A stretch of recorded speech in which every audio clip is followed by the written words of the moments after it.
What if I told you the most valuable fire truck ever sold wasn't powered by gasoline or diesel or even electricity, but by a roaring steam boiler that had to be stoked with coal before it could save your house? Yes, this 1894 Silsby Fourth-Size horse-drawn steam pumper once battled fires in Philadelphia, and today it's worth more than most Ferraris. Ladies and gentlemen, picture this. It's 1894. Your city is on fire. Your horses are your first responders, and the most cutting-edge piece of technology available is a brass-plated, coal-hungry steam beast that sprays water like it's trying to baptize the entire neighborhood. Forget AI, forget electric cars. Back then, horsepower meant actual horses, and reliability meant not exploding before the third alarm. Enter the 1894 Silsby Fourth-Size horse-drawn steam pumper.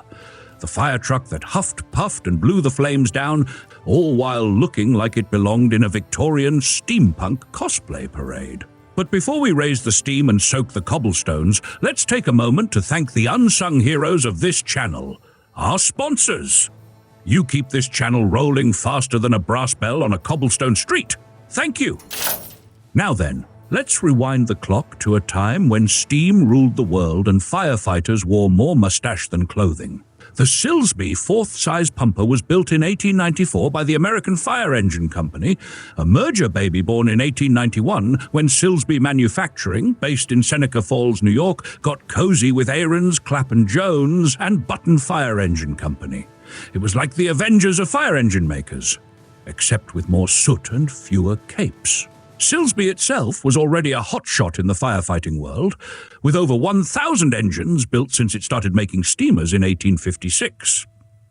What set Silsby apart was their obsession with rotary mechanics. While everyone else busy with clunky piston-pounding monstrosities, Silsby teamed up with inventor Birdsill Holly, the guy who also gave the world the frost-proof hydrant, to build rotary engines and pumps. These designs were simpler, smoother, and as close to self-care as a fire engine could get in 1894. Now, our specific steamy diva, serial number 2272, was one of just 2 fourth-size pumpers delivered to the Philadelphia Fire Department that year. Fourth size didn't mean it was fourth best. It meant it could move a respectable 500 gallons of water per minute. Engine Company 42 got their hands on it just in time for their founding on December 7, 1894, and it served loyally until the department got motorized in 1922. But wait, it gets juicier. In 1909, the old girl was sent back to American LaFrance, the company that formed when the American Fire Engine Company merged again in 1903. There, she got a steamy spa day. Her original boiler was replaced Fox water tube upgrade, basically the Nespresso machine of 1900s steam tech. She was still pulling duty nearly 30 years after her first fire call, which is more than I can say for Timmy's last 3 marriages combined. After retirement, instead of being turned into scrap like so many others, she was rescued by a private owner. She stayed in that family for 57 years, long enough to see the rise of disco, Nixon, and canned cheese.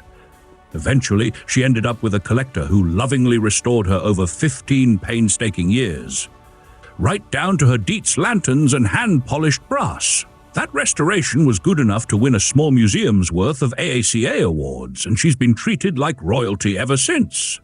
Now, let's talk specs.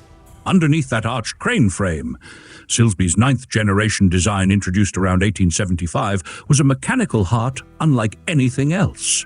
At the center of it all was a vertical fire tube Fox boiler, a compact steam raiser that could go from cold to let's extinguish hell in about 10 minutes. After her 1909 rebuild, she got the upgraded Fox water tube model, which meant faster heat-up, less coal per fire, and fewer grumpy firemen. Instead of pistons, the engine used rotating cams, a rotary steam engine courtesy of our boy Birdsill Holly. That made starting and stopping smoother than a bribe at City Hall, and eliminated the valve-freezing drama common in colder climates. No crankshafts, no rods, just rotary calm in the middle of flaming chaos. The same cams powered the water pump, also rotary, which offered steady pulsation-free flow and could self-prime like a Victorian influencer. Now I know what you're thinking, but what about the horses? Fear not. The frame had a wrought iron tongue designed to hitch up a 2-horse team. The wheelbase? A tidy 74 inches. That's just over 6 feet 2 inches, 1.88 meters. The front wheels were smaller for maneuvering. The rear wheels did the heavy lifting. Brakes were iron-shod shoes slapped onto the back wheels, manual of course. If you wanted ABS, you had to, brakes, Steve! It drank coal like Timmy drinks boxed wine, roughly 150 pounds, 68 kilograms per hour when pumping full blast. Top speed was entirely horse-dependent. You weren't breaking any land speed records unless the barn caught fire behind you. Now let's talk looks, because if you're going to roll up to a 5-alarm fire, you might as well do it in style. The 1894 Silsby Fourth-Size wasn't just functional, it was a work of art with a coal addiction. The arched crane frame wasn't just structural, it was aesthetic swagger before that word even existed.